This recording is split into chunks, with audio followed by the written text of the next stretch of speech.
GM, everyone. Fresh branding, Craig. We're looking fresh as obviously lighting will change in the coming weeks as we get some new setups and whatnot. But guys, I really hope you enjoyed the new intro and obviously the new background. Massive shout out to Craig and his wife for sorting us out with that. But yeah, super pumped obviously to have it looks very clean, mate. It looks very aesthetic. It looks very professional, and that's the goal that we're going for. And I like the simple intro, Craig. It's much better than the one I designed, I don't know, 6 months ago or something. So, GM, mate, what do you think? How did your experience just go in that first minute there? Yeah, well, look, since my wife made it, I probably have to say I love it, man. Hey. Oh, there we go. Technical difficulties. Yeah, Green, I was just talking off camera how annoying the cameras are if you touch them. So there we go. But no, that intro looks good. Our cheesy heads look great there, man. It was quite funny when we were making it to actually put your own head on there. Feels quite weird. Like it feels really cheesy. Yeah. But at the same time, it's kind of like, well, it's probably better to have our heads there than some random shit. So yeah, I think it's good. I kind of like it. It's personalized. Yeah. Professional. If you're tuning in, you're probably tuning in because of us talking. So it probably makes sense to show that it's us. And if you don't like the heads, then you probably won't like the show. And that's okay. Not everyone will like our heads, that's for sure. They do look weird on there, but I think it looks cool. I think branding looks good. Trying to get the colors still right on the cameras. New cameras going, as I said to Greenie off camera, mine. So that's why my colorings, I don't have lipstick on, but it looks like I do. So that's kind of weird. My lips look so pink, but we'll work on that as the days go by. I was just chatting off screen to Greenie. I got a new camera. And the good thing about it is the quality is just ridiculous. The downside is that if you make minor changes on it, man, it just throws the whole aesthetic out 1% and it goes wild. So it's taken 2 days to get it to this point. Yeah. But happy Friday. And how good was it when I was going to bed last night? And man, my coins are pumping, Greenie. Craig, the market is frothy, mate. The market is frothy. I want to touch base on the camera before we do dive in, guys. Don't worry. We're going to talk about a lot of alpha today. We're going to look at a lot of charts. I think it's probably a good time to go through, start scanning some potential plays. The meme coin market, Craig, is heated up. GTG, massive shout out to Scotty for getting me back in there in GTG.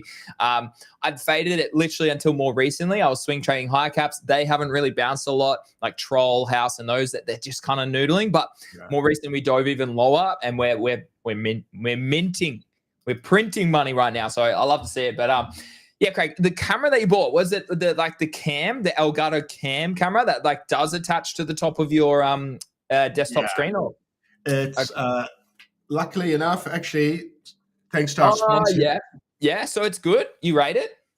Yeah, I rate it in the way that with time, it'll become much better than a standard camera like I had, because obviously I run off a Mac screen. The camera is good on the Mac screen, but it's never going to be as good as a dedicated cam. And obviously the lens is like a pinhole in my screen versus the lens on this bad boy is like fucking fat. Yeah. So obviously the light, I can let a lot more light in. Camera experts will know a lot more about me. My wife's really told me why it's better, but I'll just go with what she said. I'm much novice as well, mate. Yeah. The downside, like I said, is because it's a good camera and it's got so many settings you can adjust, it can be quite daunting at the start, and you're like, holy fuck. In other words, you can't just plug it and be like, let's go.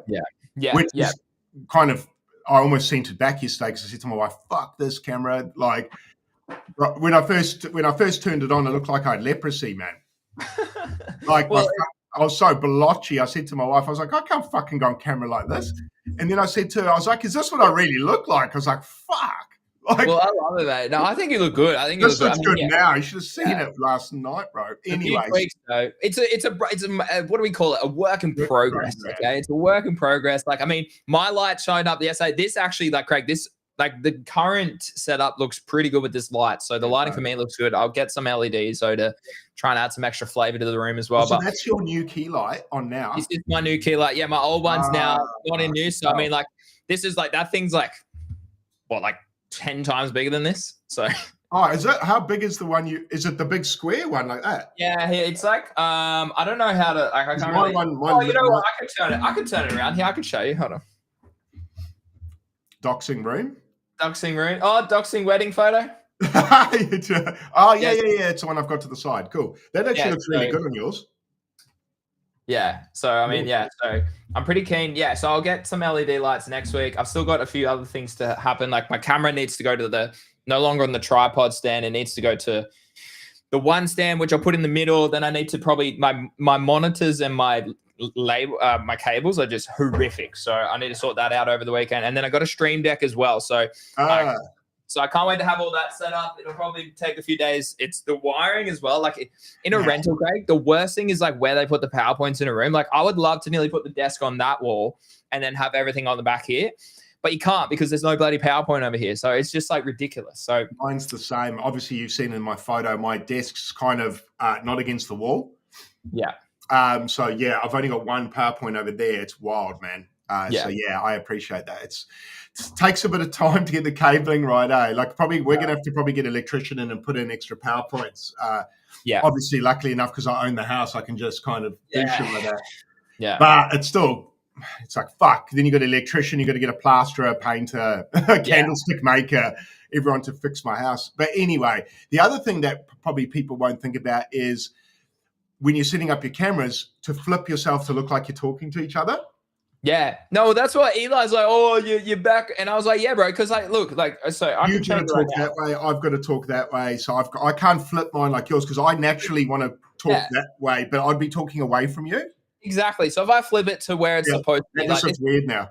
And now the lighting looks weird too. Like, and also I'm like looking at my desktop screen this way, but it's showing me that I'm like, oh, but it's that way, you know, like it's so weird. So, and that actually looks bad. That's my worst side, guys. That's same. I raged because we actually had the camera on originally on the other side. Yeah. And I said to my wife, no, we can't have it this way. no, not the right side. The side. I don't know why. It's just that. Yeah, I guess everyone's got their side, right? And I put it on the other side. I was like, that looks fucked. My head looks fucked. I look like what's that? Those Stonehenge fucking heads. Like, yeah. Man. Mount Rushmore and stuff. Yeah. Just a big chin, big thick neck and chin, man. So either I've got a big fat neck now, my old age, or I don't know what it is, but I guess this looks better. So. I love it, mate. I love it. No, well, I mean, let's dive into the alpha, obviously. Please go follow our new page, guys, GC Crypto. We're going to plug it for a while until we start growing a bit bigger, obviously. That's the main Twitter page. Over time, we'll create – oh, my God, my camera. Over time, we'll create a website. We'll obviously have a link tree and everything to all the links and whatnot. But for now, this is the main hub. You can watch all of our replays here as well, okay? Literally for the past sort of month or so or 2 months. So you can come and watch here. So go follow GC Crypto TV on Twitter. That's where we will have updates and everything as well. Now, Craig, the market's been really hot. And I mean, GTG's been printing money, mate, like left, right, and center. So like, I mean, this is the futures. Like we've just been absolutely mincing the market, as I said at the start. 280. Lots of profit. And I mean, the meme coin trenches, mate, these are all just my trades. So, I mean, the green team, mate. So you put 11 soul into something, you dirty dog, did you? Yeah, I'll show you Lucky Coin right now, mate. So I'm still in Lucky Coin right now, actually. So what have I got? How do I show this? Jesus. So yeah, mate. No, I think this one could be an absolute sender. So I got in pretty early. So I've got 21 soul of profit. I really want to run this up to 100 soul. I'm sitting on my hands. I'm not taking profit aggressively this time. I've taken initials out, but I was like, look, sit back. You're in spot positions that are very healthy. Have a bit more risk on. If this runs to 50 million, if it runs to 30 million, I'll make 100 souls or 150 souls. I was like, that's the goal. I need to learn to be a little bit more patient with these more meme coin high risk trades, because that was my sort of biggest. Like, I mean, I've made a lot of profit trading, right? Like I've made a lot of profit because I had a plan. I stuck to a process. We took profits aggressively. Always initials out, took profits into pumps or sideways price action. But where I could have been better, Craig, was like, I can think of countless examples, right? Throughout 23, 24, FOG. I was in FOG at 4 million, right? It ran to what? 700 million or something ridiculous. I can't remember. Like, and I just swing trade. I made a 5X on it, but I just, instead of like just sitting, like, oh, this could be a big play. Like that's Mog. I was in Mog at 8 million. I was in Whiff at 200K. So like, I'm kind of like, look, I'm happy with my exposure over here in my spot bag. That is gonna accumulate wealth hopefully over time as the market pushes up. I might as well hold on to some things over here that could run up 100x, could run up 50x, but also could go to zero. Don't mind you, obviously, but these are the sort of things that you need to be like. My risk ever since accumulating more wealth, my risk has gone down, Craig. Is that the same for you, would you say, perhaps, as well? Your risk tolerance? My risk tolerance has actually gone down. Yeah, mine's way down. Do you think it's because you protect the money that you have made rather than still keeping the risk? So like the risks we were taking, or I was taking when I had like sub 100K, was way more compared to where I am now, which is crazy. I mean, I don't know. It's interesting to just talk through this because a lot of people don't talk about this. So I'm very like, let's talk about this as a topic and then we'll dive into the charts. But like the psychology of portfolio structure and how that does change over time. And we talked about this quite often, about you specifically with just buying like a larger allocation of just BTC at 74K and at 83K and being like, well, if it goes to 120, I'll take that 30% move on a bigger bag and I don't have to stress less by actively trading or trying to keep up with the certain markets and stuff. So what do you think about all that? Yeah, no, I agree. Like for instance, if you bought that 74K low, you're up about 30, 40% on that spot buy on Bitcoin, for instance. Now that may not sound a lot, but if you're putting in, say I put in profits that's on something else that I've already done a 2, 3, 4x, and then I get another 0.5, it ends up being quite a lot of money. So now I have been for a long time now. I've been pretty defensive for about 6 months because obviously you and me made really good money from the bear to the transition to the bull. So I wanted to make sure the money that I made, I kept. And then the money that I made, I wanted to make work for me. But I figured, like I just said, if I've made profit on 5x's, 10x's, then I don't need to do another 10x on a 10x profit. On a 10x, I don't actually have to do anything with. But on a 10x profit, if I just 0.5 it extra, it's fucking ginormous, man. You just got to remember what the money originally was. And just tell yourself to fucking relax. Like if you turn $1 into 10, and then you take that 10 into 15, that's still 1 to 15. That's still fucking ginormous.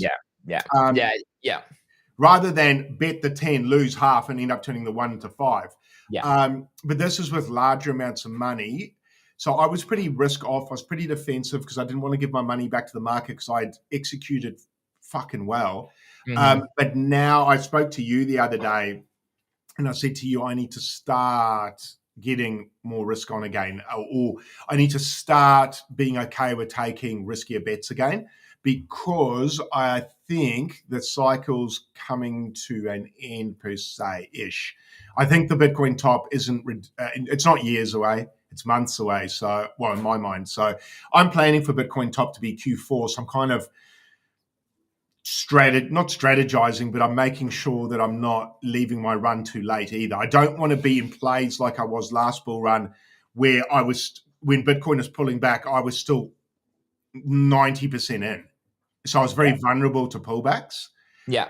So I need to get more risk on, but no, certainly with my profit money that I've got in a wallet, I'm very careful. Like nothing pisses me off than seeing that wallet shrink, man. I want to add to that too. I think for me, I'm kind of thinking like if as you, and I kind of agree, I think 6 to 12 months, I don't really see us going longer than 12 months. The thing I'm thinking is I might as well allocate more risk now because I'm comfortable with the spot bags that I have. Because if this leg does come sooner rather than later, it's going to be like, this is where you want to be in the positions now. That's why like I was in a few longs on higher leverage, and I decided to take profit yesterday on those because I was like, well, look, if we do pull back from here, I'd rather at least secure some of the allocation that I have there. Whereas I have a lot of positions on low lev that I was like, look, I'm happy to sit in this volatility and chop for a month, for 2 months, for 3 months, if it's so be. And as long as the funding fees aren't too much, then I could really see that next leg up, and I'll be very advantageously in a good position, right, on a lot of those sort of top alt and memes. But I decided to, take profit on a couple because I was like, well, like if we do reject from 110 again and we do go back down to 100K, then I'll be very grateful because I have protected my downside losses. I've taken some profit on a really aggressive and nice swing trade on a few tokens, which then puts me in the camp that it's all about how you allocate your risk. Too many people do the wrong thing, Craig. Honestly, like I'm not a financial advisor, but I'm just saying, like portfolio structure, portfolio risk is so important. And I think a lot of people get it wrong. Like, I mean, a lot of people do it in different ways depending on their risk tolerance, right? Like I know I was listening to your show with Busy the other day, and I mean, he's allocating just a shit ton of money to memes, right, over time. And he knows what he's doing. He's in particular memes, but he's willing to lose 250K to make 3 million, right? Like that's the sort of level he's in. Whereas other people like Pio are just like, I just want to buy as much Bitcoin, as much MicroStrategy as possible, and then I'll throw $1,000 at SBX, or I'll throw $1,000 at Filecoin. So even that, like it does depend on your personal situation, obviously, but in the same circumstance, it's like, well, for me, I'm happy with my, I should really sit down and just nut out the numbers so then I can speak to it a little bit more with accuracy. But I would say like my portfolio right now is like 40% is in spot. And then on top of that, I would say 20% is spread across obviously the big pudgy, the little pudgy, and a few other things, which I would classify nearly as spot as well, Craig.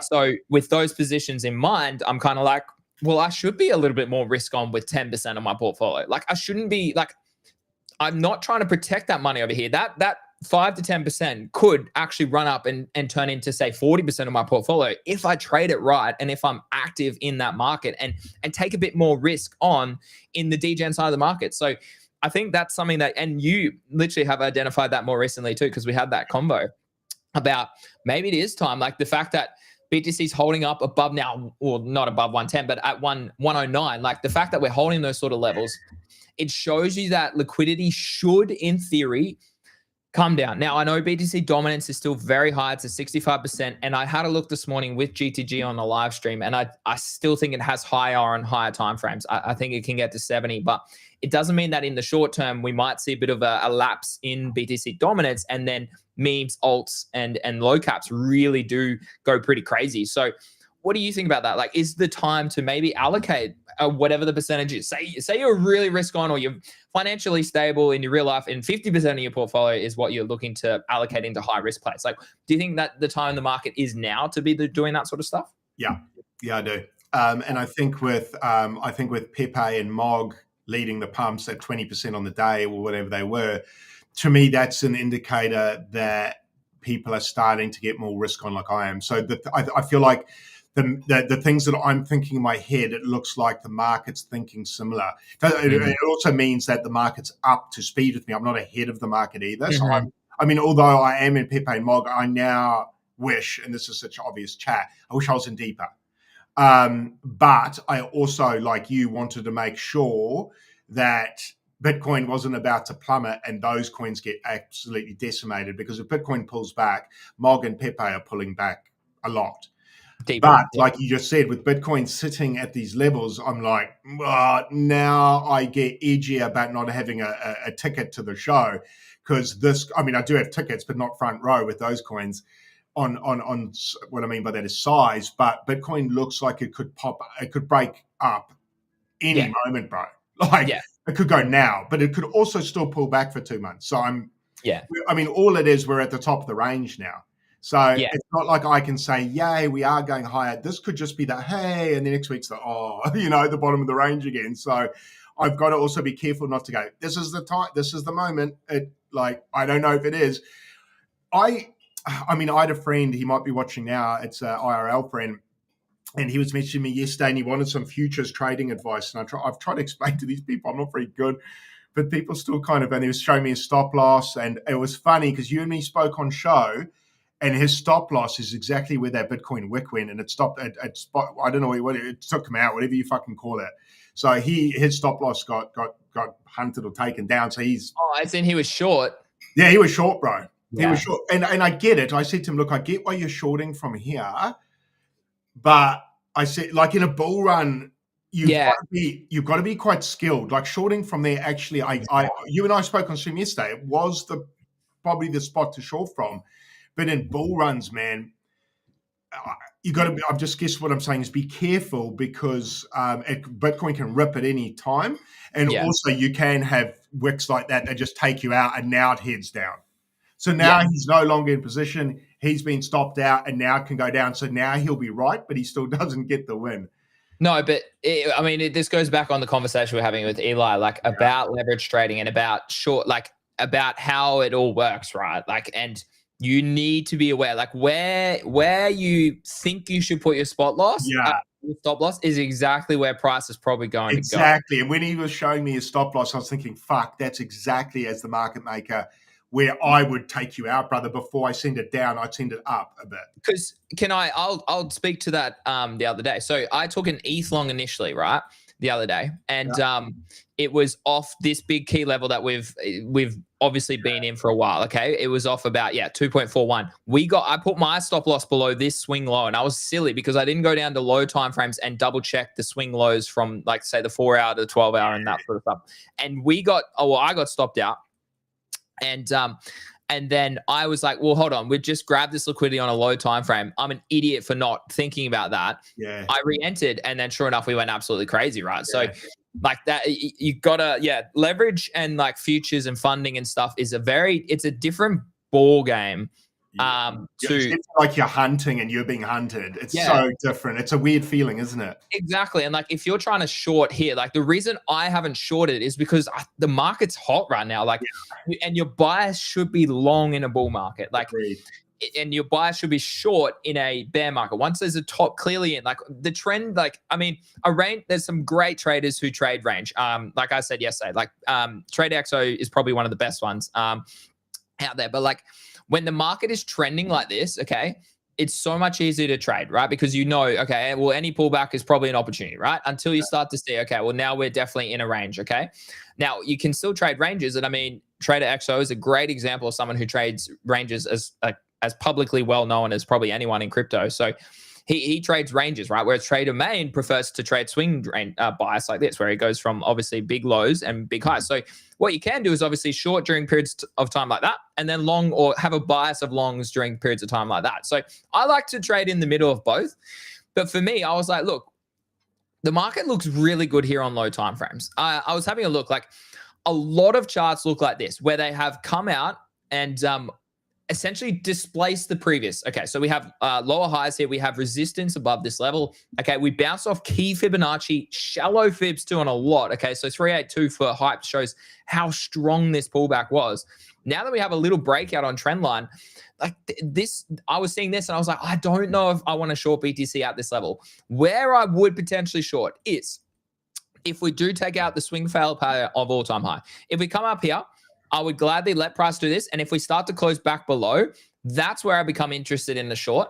And my stop loss would be probably above the previous high or the high that we make. Okay. Like that would give me a lot more confidence that I'm happy in that short, rather than trying to play the liquidity game up here. Because as you said, you're going to get stopped out, particularly if you're not preferencing high time frames. Yeah. The fact that we're now above this 109 level, which is the previous all-time high, well, I mean, it does vary on different exchanges. So, I mean, we should use an exchange. So let's go to MEXC, for example. But we are below on MEXC. So that's an interesting mark. This is Blowfin. I got Binance here as well. Let's have a look. So Binance is probably the most liquidity one, but we are actually below that, Craig, on that chart. So very interesting to have a look here. And I mean, like, if you are a good skilled trader, then you'd be in profit here, but your stop loss might have been hunted unless you had a very clear stop loss above that sort of level, right? Where you haven't tagged that liquidity. So probably up here. So I don't know.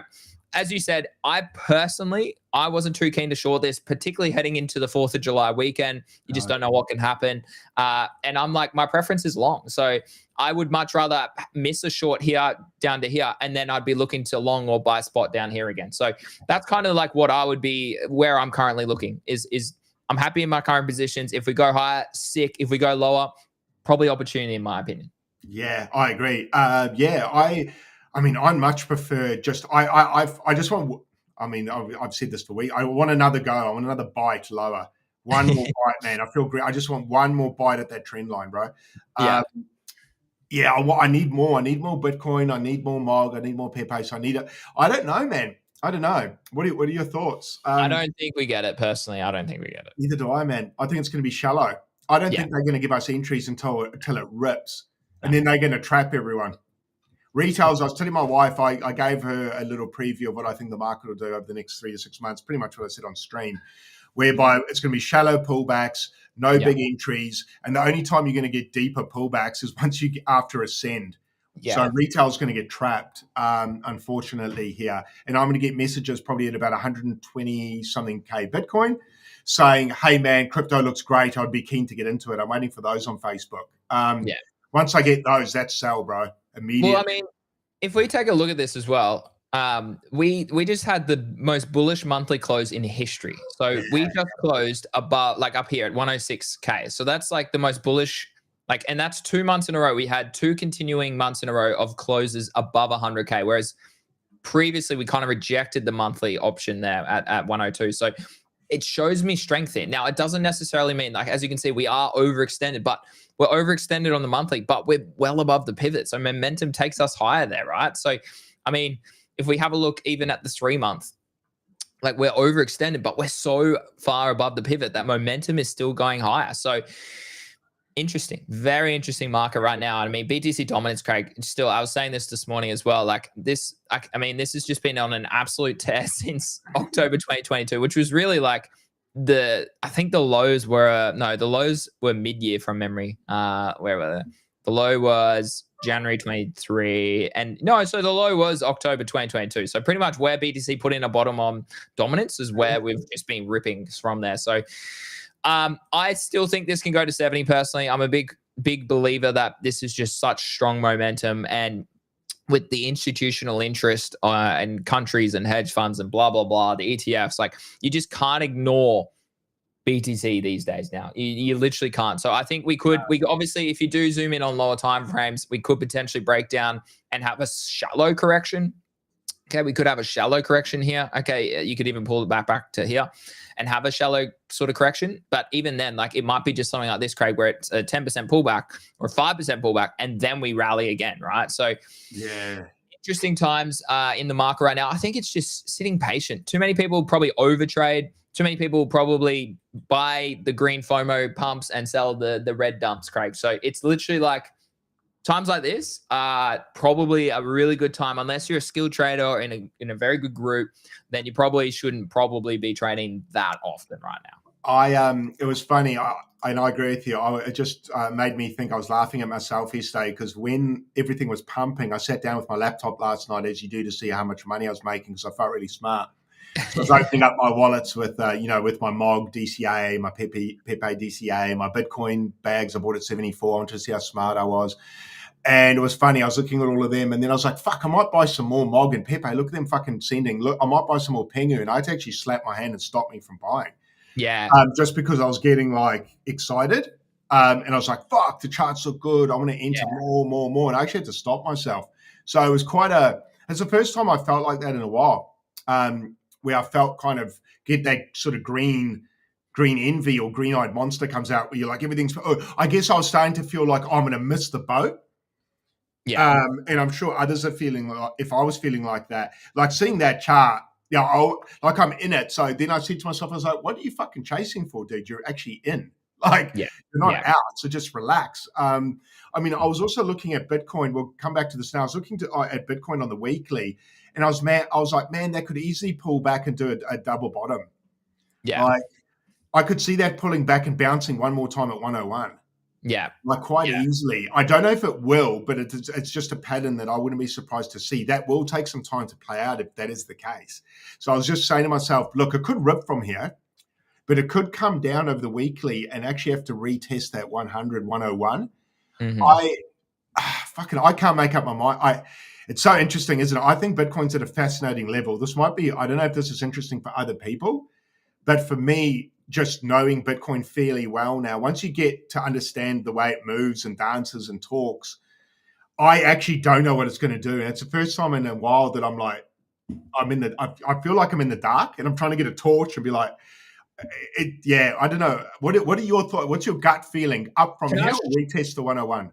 Yeah, I'll show you. Like, hold on, let me. It's going to ruin all my levels, but oh well.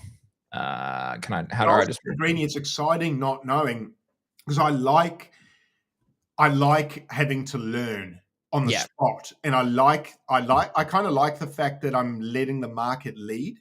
Yeah, which makes me feel good about the way I'm trading. I'm letting the market show me its hand, and that's good. I think rather than me saying what I wanted to do, I'm like, show me what you want to do, and I'll just go, okay. Sorry, Greeny. No. Very fair. No, well, let's step it back and start on really high time frames. So we obviously just had a 6-month close and a quarterly close. So your preference should always be to look at high time frames. Okay. And just look at this, Craig. We've been up only. I mean, this isn't the in here. I'll pull out the index. 6 months. I'll just hold on. There we go. So I'll pull out the index. Okay. So 6 months up. So we've had 1, 2, 3, 4, 5. We are now in our 6th 6-month period. I mean, I put a tweet out actually saying that we needed to close above 93 to maintain that. So this is like the first time in history. That's a great chart. People that say, "Are we in a bull run?" Yeah. This is the first time in history we have had 6 months. Oh. Sorry, 1, 2, 3, 4, 5 closures of 6 months bullish far out, man. I can't. It's the end of the week, bro. I just literally can't even speak. Bullish candles, Greeny. Come on. Good. Like, so this is like nuts, right? Now, that's the first thing that you need to see here. So like I've been saying for a long time, we could pull all the way back to 46 and I'd be pretty comfortable. And I'd say that's probably a really good buy because that's the previous time that we had a high. So it's pretty nice. So like, delicious, I mean, like for context, right? Like for context, this is where we were last cycle, right? Oh, I've got too many lines now. But for context, we could have pulled back all the way to 13K and I would have been still comfortable there. And we didn't. We've pulled back to 15K during the FTX. So big levels to watch. And as you can see, if it does go back down to that, it is fair. I mean, if we do go back and have a look at history as well. So how far did we pull back here? So that's the key level there at about what? 708. We got nowhere near close. So over time, you would expect maybe it does get closer, but as you can see, that's the key level there on high time frames. Let me take them off again. But yeah, the fact that we've had 6 in a row, Craig, just it defeats everybody who thinks that we haven't been in a bull market since the start of 2023. Now, yeah, I think we've been in a bull market since the end of 2023. Okay, now I've explained this, I've detailed this very clearly multiple times in the past, and how I determine that is this bit here where we broke out and we had a higher high compared to the highs down here. Sorry, on the weekly, it's going to be more clear here. So this period here, I mean, I need a clean chart. I need a clean chart. How do I just remove all my drawings? There we go. Oh, yeah. So just to be really clear, so this here was the high that we needed to overtake in the middle of 2022 and 2023 that we needed to take out for me to be like, okay, well, that's the bull market is back, right? Because this is our range. That was a disgusting range. I remember this. I remember this area so well, bro. I remember the emotions of this time, and fuck, people were so down. It was there were people like who just couldn't, even when we broke out, even 3 months later, I remember there were people in the group chat saying we're not in a bull run. And it's interesting now looking back, because these were people that I looked up to as traders. Yeah. And I remember saying in group chats, we're in a bull run, and them arguing, and I'm like, it's just not to sound right, but I was right. But it's just interesting. Also, looking at that Bitcoin chart, it makes trading look so simple. Yeah, like, that's why you zoom out. Zoom out, man. Zoom out, and then if you see money on that. Exactly. So like this is, and then again, this is zoomed in on a weekly just to show you where I determined that a bull market has started. Okay, we rejected here, so I would have classified that as no. We are still bear market here. Okay. Our first start of a signal is this big wick here where we had buy pressure, but that is a higher low now. Okay, so that's the first signal that goes, okay, well, okay, we're starting to take off here. Then we start to set a high. So this is a high compared to this high, and we're back in this liquidity zone over here. So we've outperformed this range. We have left this range. We deviated below. We got back in. Okay. Then you're watching, okay, is this a massive deviation back into the range and we continue like this? Okay. It wasn't. It was our third higher low. 1, 2, 3.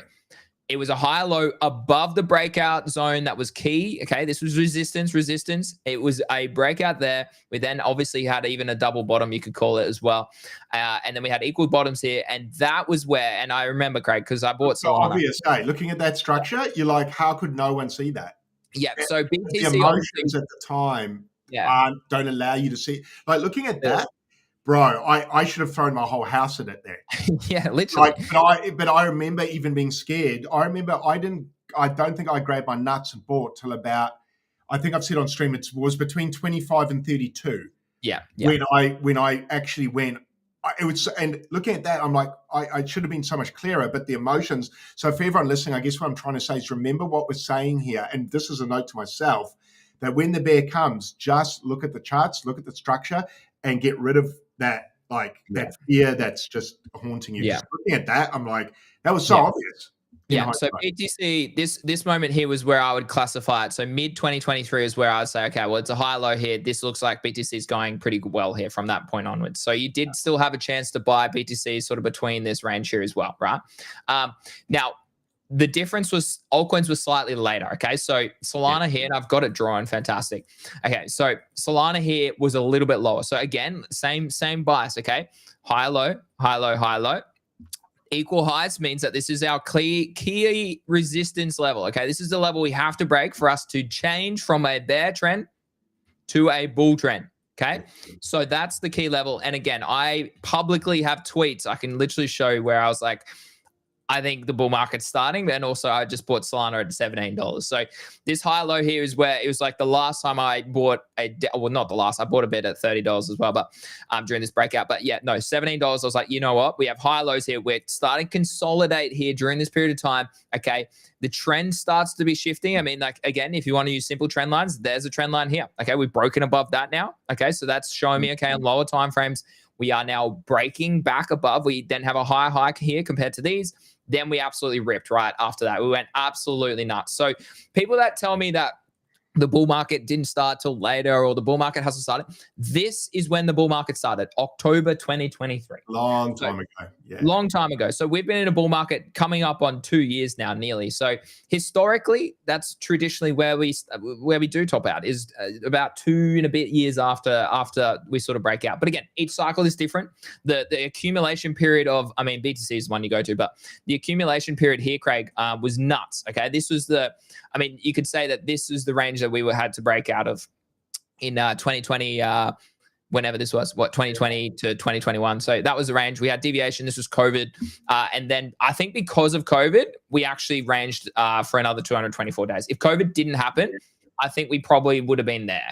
Yeah, it makes sense. Yeah, makes sense. I entered just as it started breaking out there. That's when I came into crypto. Feb 21's me. Yeah. So it's funny watching the rip. That's why I felt so smart when I first entered the market, man. How could I get a trade wrong? It just fucking ripped from when I entered. That's why I was like, I'm so smart. I'm so good at trading. And then the bear market came. And I was like, I'm not. So the opportunity, the best opportunity, like we can actively trade all the time and make a lot of money. Memecoin people have made a lot of money this cycle. But the best opportunity is literally during this range that you only get for a short amount of time in bear markets. I mean, this was a 280-day range. Okay. The range here, I mean, you could even call this like the bear market way back here as well, I suppose. Like here, like that's a consolidation phase as well. But I mean, like you could call that period there, I suppose, a bear market. So even then, like it went sideways for a long period of time, 154 days. This one went sideways for 500 days. So this was a long accumulation zone at these levels. And then look at the rip though. And then look at the rip. Exactly. And then look at the rip here. Same again. So this is why I'm like, okay, I think BTC is changing as an asset. Like, and I really do think that. And I think I don't know. Depends how high we go, but maybe this is going to be our future range that we come back to. Maybe we don't even get that low, and maybe we only test this order block sort of history right about that. Like maybe that's where we come back to in the bear market, and we start like maybe we go crazy for the next sort of 6 to 12 months. Okay, we go up here. Okay, we do something like this. Okay, do top, and then it's just like okay, bleed, and then you range, and then that's the area you want to be buying again. Agreed. That's going to be a magnificent time. That's when, if the viewers watching us now stick around with us for that period there, those are the people that will be saying, we did 100x, or we did a 10x, or we did a whatever x. And those are the easiest 100x's. They're much easier than now. Now's fucking hard. Yeah. Really hard. Everyone's locked in now too. I'll add a point here. There's two different strategies. You could just DCA into BTC so that you're not trying to time a bottom, or you could wait, as I just said, for structure breaks on low time frames. So you're looking at the lows, you're looking at the highs on high time frame. This is on a weekly chart. So this is going to occur over months. Okay. This is going to be the bear market year of 27, 28, possibly 29, who knows?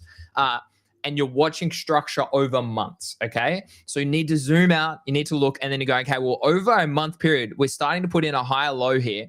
Okay. So in theory, okay, that shows me that's a bullish change in structure, break of market structure.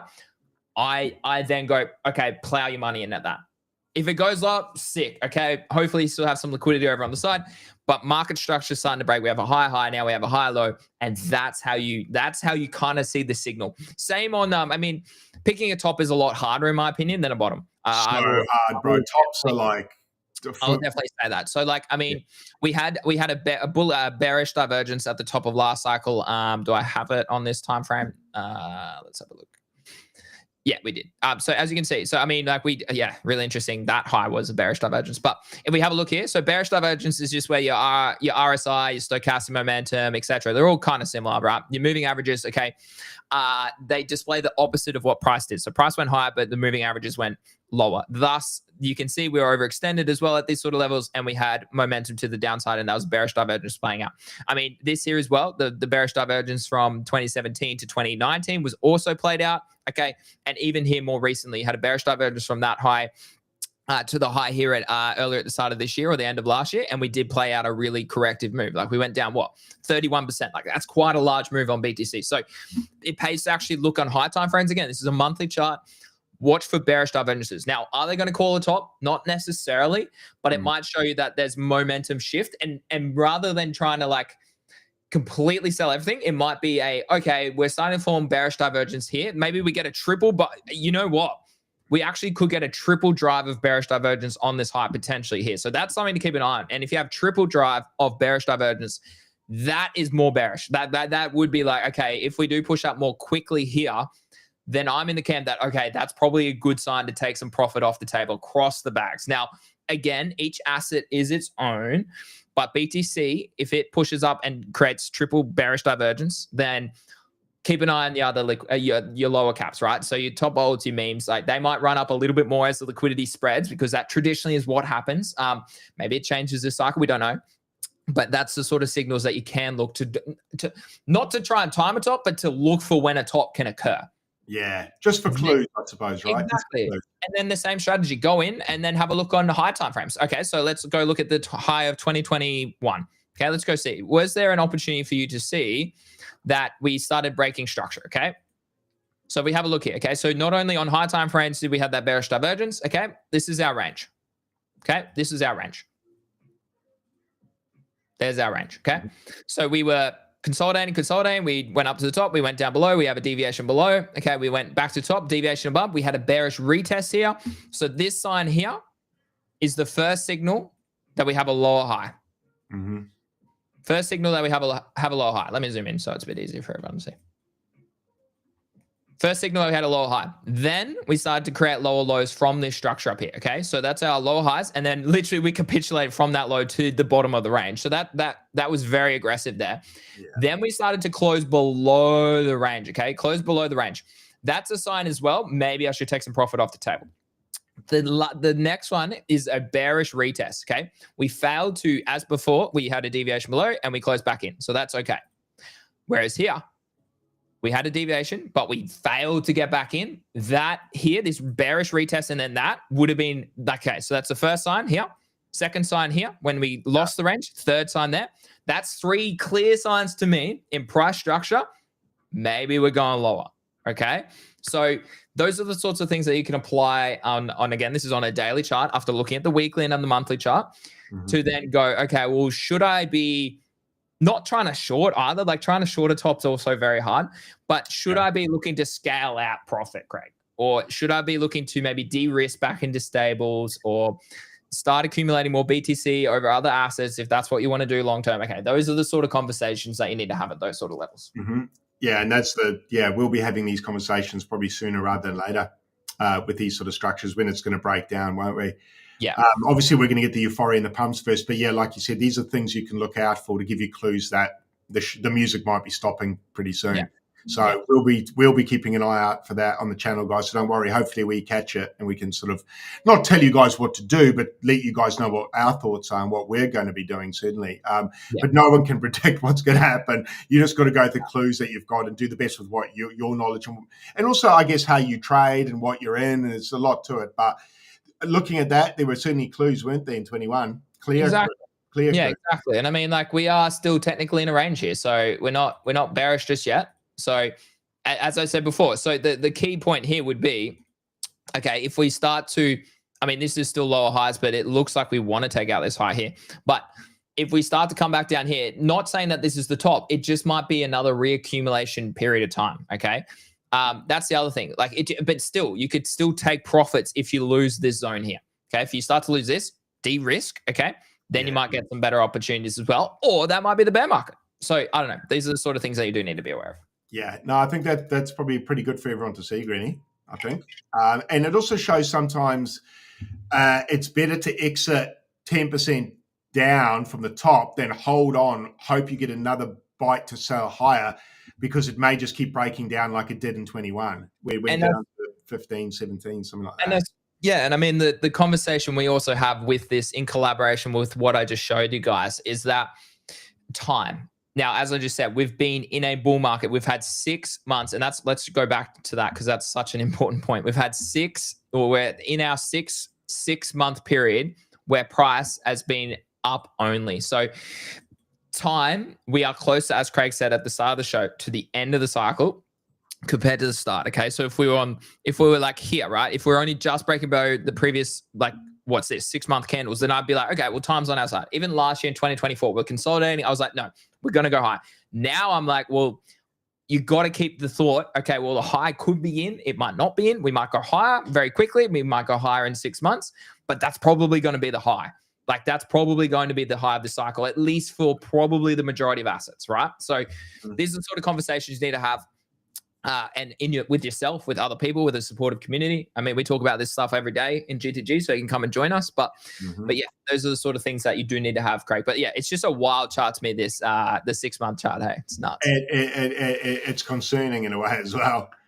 For me, it just says to me, just be aware that this needs to cool off, man. Like, that's outrageous. Like, you could easily say to me that that's the top of the bull run. I'll be like, yeah, okay, reasonable. Yeah, like, it doesn't look like we fell short. Not really. No. That looks great, man. If you had showed me that in 21, I would have been like, hell yeah, fuck yeah, that looks like a great bull run coming up. I don't think other people probably feel like that because maybe they're in more alts and they haven't really had an alt season per se. I think we have had an alt season. It just hasn't been a all alt season. It's been a specific altcoin season we've had. Obviously, Solana ripped, Hype ripped. There's certain alts that have ripped. So we kind of we haven't had an alt season. We've had alts kick ass, but it's been different, right? Like, but we can talk about that too. Like, each cycle has been different, and that's always going to happen, right? In tech, let alone just crypto, right? And the key thing to take away from that is don't think that things you learn in the past or ways that you made money in the past is going to be applied today, tomorrow, next week, next month, next year, right? Yeah. You need to adjust. You need to adapt. That is why so many ETH people got wrecked because they did not go to Solana this cycle.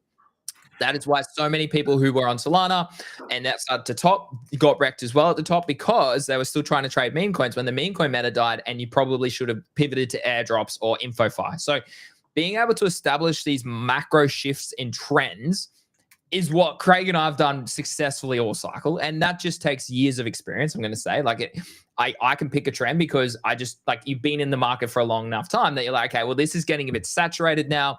This is getting a bit too hot. Okay, time to de-risk, time to scale out, look for the next opportunity that arises. So, I mean, I tweeted this out recently, Craig, about a month ago now. The second time in history that BTC has had 5 consecutive 6-month bullish candles. So, nuts, man. It is absolutely nuts. I've got someone in the chat on Abstract just asking, what's it? If the Fed ceases QT, would we go lower though? No, I actually think there's enough catalysts coming up that we actually go higher. So don't think that Greeny saying that this is the top. I don't think it is. No. And the good news is I actually think with rate cuts and that probably on the near horizon, there's a lot of catalysts that are going to push us higher, possibly in a really frothy way, man. So I think we could go quite a lot higher. I'm just careful to say that on the show because I just don't want people to hold out like I did and wait for 200K Bitcoin. It just doesn't happen. But let's put it this way. I'm really excited to see what the news stories are going to be for the reason why Bitcoin rips fucking high. They're going to feed us some some story, right? Just like they do with it coming down, they'll feed us a story why there's a bear market, Trump's to blame. It'll be something like that. And I'm looking forward to them telling us why the bull market's just ripping higher. So that'll be interesting because it'll be a load of bullshit. But I think there's enough catalysts coming that I wouldn't bet. I'm not short, bro. Fuck that. I think we rip way higher.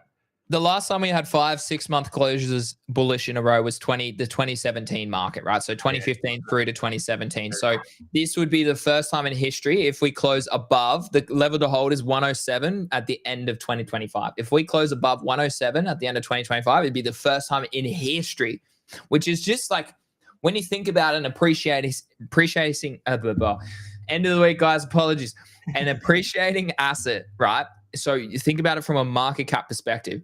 The fact that you have now broken a record on a multi-trillion-dollar asset is just wild to me, Craig. It is wild to me that you can do this. But it goes back to the whole fundamental thesis that we discussed earlier in the show.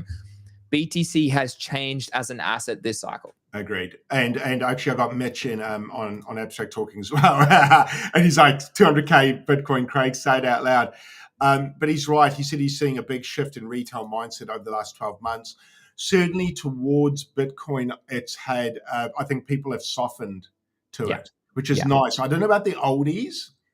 I don't know how, I haven't spoken to enough. They probably don't need to, I don't think. Yeah. Probably the consensus there. Agreed. Like my mum and dad's age in their 70s, God forbid me saying this, it's probably too late. Like it's too late to have a long output on Bitcoin saying I'm going to put 10 grand in and I'm going to ride it for 3 cycles, time's ticking for them. So for them, they've made a lot of money in property like everyone did back then. Yeah.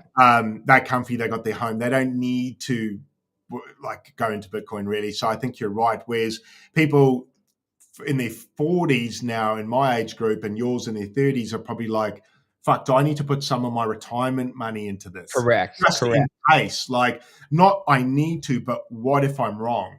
Yeah. And this thing does actually go. Yeah. So I think those conversations, you see, the problem is I don't work in the corporate world anymore, so I don't know what the water cooler chats are like. I don't really have I'm not a good person to talk to about what normies are thinking because I'm not around them enough anymore. So I've got to be careful, but yeah. I've spoken to a few people who don't, like, they always ask, oh, what do you do? And I'm like, oh, well, I trade and create content in crypto. And they're like, oh, okay, cool. They're like, oh, yeah, sick, okay. And then my doctor was fizzing on it. He thought it was so cool. Yeah. And so their main consensus is always like, oh, I got a mate who did this. Oh, I've heard this on this specific meme coin or whatever it is. I've got this coin, this token. I'm like, majority of the conversations I have, I've never heard of these things, right? And so I again, not financial advice, but I speak to them and I say, honestly, I think just buying and holding Bitcoin is probably. I said to my doctor who did my hand. Yeah, he was buzzing out. He goes, "What do you do full time?" And I said, "Train." He goes, "Full time." I'm like, "Yeah, full time." And he's like, he was just blown away and really fascinated. And he was like, "Well, tell me, what's your play?" And I said, "Oh, to be honest, obviously I don't want to tell you what to do with your money. But if you don't want to be active in trading and you don't actually have to learn anything, I'd probably just DCA $50 a week into Bitcoin, whatever you can afford, just a little bit of sprinkle, just lunch every week, just lunch, So if it burns, well, you've lost some lunch, who cares, kind of. And if it rips, fucking, you've now got dinner instead of lunch. So I think simple way, just this is what I should have done, is just $50 a week over the last whatever amount of years, and I would have been probably higher than trading. Possibly. No, probably not, but yeah. Bad story. Rewind. Yeah. We've done well this cycle on a range of trends, sorry. So it's, we're lucky because we have the time and the information, the community to do it. He can't be trading meme coins during the day. So someone like him, a professional, just I think buy Bitcoin for a decade. And I think in a decade's time, looking back, you going on the prior price action, which we can't rely on, just to cover my ass here, it looks like not a bad bet. But just remember, this could go to zero. But I don't think this goes to zero now. Well, I listened to your show with Busy, and he reckons that BTC could become, what was his term? I'm trying to remember. Run it back.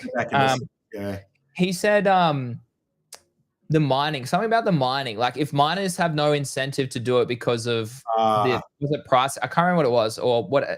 Like then no one's going to mine it. But I was just thinking, like my thoughts were like, but that's just like one singular view. I do agree miners are important, but like what 99% of BTC has already been mined. So if the miners just turn off their computers, sick, we just have a lower supply. So that actually puts more pressure on. Yeah. We had that deep conversation with Pio in a range of ways about why BTC is separate to gold, which is separate to a stock, which is separate to cash, right? And the whole like developing side of the world, that those countries that, or people that are in those countries for BTC is wealth accumulation as a store of wealth, as a store of cash. Like, I don't know. What do you think about that? Because I thought that was an interesting take by him. I think the same. I was thinking about it yesterday or last night, and I was thinking, because obviously with USDC, I've seen them do clawbacks or have the ability to stop you transferring the funds. So say I make 100 grand, convert that Bitcoin to USDC, they do have the ability, I believe, to freeze my payment, freeze my transfer of those funds. In other words, I can't do anything with it. Yeah. The more I thought about that, the more I thought how bad that is. And I was like, for me, the more I thought about it, I was like, okay, so what's my life raft? Where can I put money where no one can fuck with it? And there was only one answer, Matt. Yeah. There's only one answer. And then I was like, I need to be all in on Bitcoin, man. Like, I cannot think of another life raft or life jacket that I could throw myself better than this. Because if they can freeze stables, then I've got no safety there. Mm-hmm. So yeah, I was just trying to think, how can I make myself bulletproof? Mm-hmm. I can't see a vehicle better than Bitcoin, and that just makes me think this over time is going so much higher, because that realization I've had, and it's pretty concrete now. It'd be quite hard to talk me out of it. Like, you'd have to come with a lot of info now, man, for me to change my mind. A lot of data, not just your feelings. With that in mind, I think a lot of people on the planet will get to that realization at some point. That's when this is going to hit critical mass, which makes me think Bitcoin, $1 million Bitcoin is probably not crazy, dude. Nah. No, when you think about it from a worldwide perspective, this is, because I'm like very different to most. Cuts out the middleman. I know it's shit. I know it's hard to transfer at this period of time, but the whole process that it cuts out the middleman, it cuts out the banks. Like, really interestingly, I think I've mentioned this before too. Australia still, all the banks don't want to, like, if I want to get a home loan, they're like, no, I don't want to deal with a crypto business. I'm like, because it's literally the opposite of what you do. And like, you don't want to have that. Well, one, that it's volatile. I understand that. But two, it's maybe not as consistently safe. Sure, I understand that. But three, it's a competitor to them, Craig. It's a competitor to banks moving forward. So I mean, like, and Six Fields says in Oz, I still get laughed at. I mean, a lot of my mates are very, very smart. They're doctors, they're engineers, they're mathematicians, etc. Right? But a lot of them are still faded crypto, and a lot of them still come to me and like, why? Like, why should I buy crypto? I'm like, it's so hard for me to rationalize a conversation with them too, because I'm not the best at that circumstance. Like, I'm not a PO and who can just go to town be quite poetic in a way that pitches it in the right way to them. I'm a trader. Like, I can't pitch it to them in the right way. So I'm kind of the same. I struggle sometimes because they almost need an understanding. It's kind of like religion. It's pretty hard to knock on a door and just say to someone, you should convert. Exactly. Like, it's almost like they have to. This is going to sound really cheesy, but it's almost like you'll find Bitcoin when you're ready. Yeah. And your life experience has led you to it. And some people's life experiences will just never lead them to it because correct. And I was going to say that. Yeah, because they don't need it. Because they've got enough, because they're a doctor and they're earning $300K a year and they don't need it. Like, that's fine. Exactly. Don't need the risk. Don't need the risk. You know, they probably should, but I can see why they don't as well. Why learn something new when you can cruise like you're a high net worth individual and 200, 300, 400K a year? Yeah. You actually don't have to. You should, I think, but for the common person, Craig. For the common.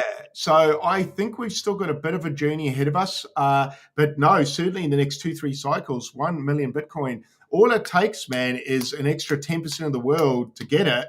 And it's going to go woof, because another 10% of the world is another 10% of people preaching to other people to convert it. So it's just the conversion rate will increase. It's actually, man, I got to buy way more Bitcoin, bro. Well, it takes me back to the same point again, Craig. Are you taking profits this cycle on the Bitcoin that you currently own? Yes, even though I just said everything I said. Because I still believe in cycles.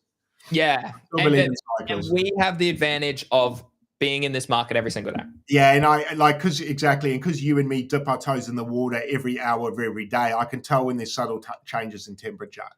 So you and me, luckily, but to the people that aren't in the trenches every day, tune into us, man. Like we'll tell you when to sell. I said loud and clear I was selling at 111. Like it's not like I'm just like greedy and I just don't like buy, and then we go silent on the sell.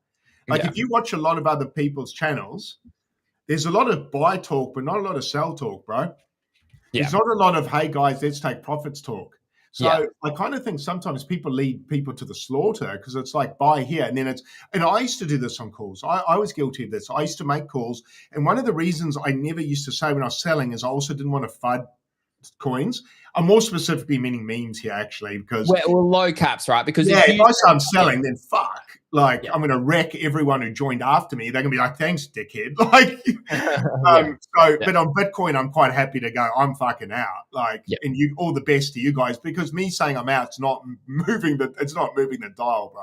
I can't move it. So I like that because it means I can be really transparent with my trading. But you and I are great, bro. I think you and I have done this really well when talking about ourselves. We've spoken about Solana selling. You and I spoke about selling Ray multiple times. There was no gatekeeper. That was a 40x, Greg. That was a 40x. So I mean, you and me were celebrating live on stream selling. So it's not like behind the scenes we're like, guys, buy Ray, and then we're like, haha, sell. Yeah. No, and that, but again, that was the bear market accumulation period that allowed us to get in those circumstances and give us those opportunities over time. So, I mean, do you think? So, I mean, for BTC to get to second place this cycle, Google, right? We're going to take Google. If BTC gets to, say BTC gets to 150K, which I do think that Fibonacci extension is still there. I think that's a very reasonable target. Maybe it doesn't. I mean, historically, the BTC price action actually gets to the 3.618 Fibonacci extension from the high of last cycle to the low of this cycle. So I think going to the 2.618 is actually very reasonable, very, very reasonable. So that's 155K.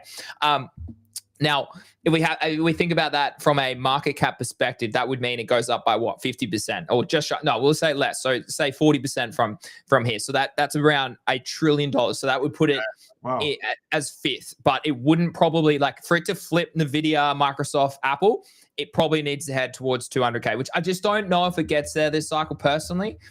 I would be very optimistic. I don't know. Let's have a look. Actually, I mean, if we are to follow history, Craig, which I just don't know, though. I just don't know. Like 209 is the 3.618 Fibonacci. And again, just for everyone to educate, how do I measure that? Feels so good. How do I measure that? High from last cycle to the low of this cycle, okay? And then that's your extension targets. And if you go back and do that for all of history, it reaches the 3.618. That is always hit, okay, in previous markets. So because of the market cap now, Craig, that is required, even though we've just had 5-6 month bullish candle closes, I don't know if we get to 209K. We might wick there. Who knows? I think this is our top up in this region. Yeah, bro. I can't wait to feel the euphoria on the timeline. That's going to be amazing, Thomas. My question is, though, do you think we top before then? Could you see BTC for the first time in history, because it is such a lot of market cap exposure to get there? Do you think that we only top at like 130 or something? I could see it. Yeah. Should I'm scared to say that? Yeah, okay. Let's have a look. Okay, let's run it back on history. Okay, so the high of last 2 cycles ago to the low. Okay, so that was a high of 19,000 down to the low of 3,000. Where did we get to? The 3.618. Yeah. The 3.618, we got there twice, okay? We got there twice. Oh my God, you guys can't see that. Hold on, let me pull it out. There we go. So 63K. So we actually went above it. Okay, we didn't close above it. And then we also, like, as you can see, we rejected from here as well. That's another sign that the cycle is over, is like once we start a trend down, do we actually hold key Fibonacci extension levels? So if price gets above here, I mean, it's probably better on a lower time frame, but let's go to the weekly. So if price, where are we? Yeah, here. So if price gets to here, right, we make a top, okay, we get to the 3.618 extension. If price comes back down to the 2.618, if we hold that, maybe we are going to push back up here. If not, okay, we reject from there, we break below it, we reject from there. Okay, that's another clear sign that sure, you haven't timed the top, you missed the top by 30-40%, but hey, okay, sick, take profit out here. Again, if you're buying down here, you're still up what, 3-4x. So it's like that's the advantageous of a bear market. So those are the sort of things that you need to consider as well. Let's go back history again.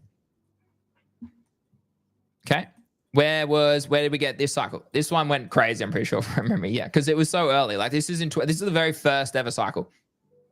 Yeah, we went well above the 3.618. So diminishing returns is what I would say as well. Okay, so let's do the 2015 market, the last one. So 3 cycles ago. So where did we get to? Okay, so from the high to the low, where did we get to? 3.618. We went well above the 3.618, right? So over time, diminishing returns. Therefore, do you think that the 2.618 is a very reasonable target if we've always hit the 3.618 in previous times? Yeah, I think if you're a betting man, which I am, I think that's reasonable. I don't think you're being too bullish there. I will be selling before then. Not all, but I will be scaling out before then, only in case we don't. But I could easily see us ripping higher than that. Easily. I generally think I'm going to say the top of. I'll put it out here publicly now. You can hold me to it. The top of the cycle will be in this area. It could wick us slightly higher, okay, to 210. It could get just below here, 150, okay, 145. It could. I think it's going to be not in time. I don't know when the top's going to be, but I'm saying in price, that's a reasonable area. Now I know, Greeny, it's a 45% area, but I've just literally shown you for the past hour why I have that thesis. Okay, Yeah, man. It's hard to see us not hitting 154, but then also that makes me so nervous to say that out loud. I'm so superstitious, but I just remember last cycle fucking this up. But admittedly, I wasn't using fibs then. It's a different ball game. Yeah. Now they're looking at that in the fibs. Yeah, the 618. So yeah, it's right in the middle, right? So you're not being pessimistic or too optimistic, I don't think. I see it going there. I actually see it going, like you said, I actually see it going higher than my conservative outtake on this. I'm just being very careful. But going by the chart, I think we rip higher than 150. Yeah. Almost. Yeah. I don't want to say almost certainly, but that the data says the likelihood's high. So I think I've asked you this question before, but for the new viewers, is there a price that BTC gets to that you don't click sell and you hold? So in other words, if BTC only gets to 115, if it only gets to 120, 125, and you haven't sold all of it, do you sell all of it at a period of time or not? That's a good question. I'm wondering if we might get another pump after this one, which would take us deep into 26. In BTC specifically, I kind of agree. So I would keep a moon bag. I would keep a bag. No, a moon bag, a Memecoin moon bag, a Bitcoin moon bag. I think if it say got to 125, I will probably be at least half out at 125, somewhere around there. That's still 15%. Yeah, okay. Yeah, about half out, I think. Only because I'm well up by then, and I can go, good job, Craig. You fucking kicked ass.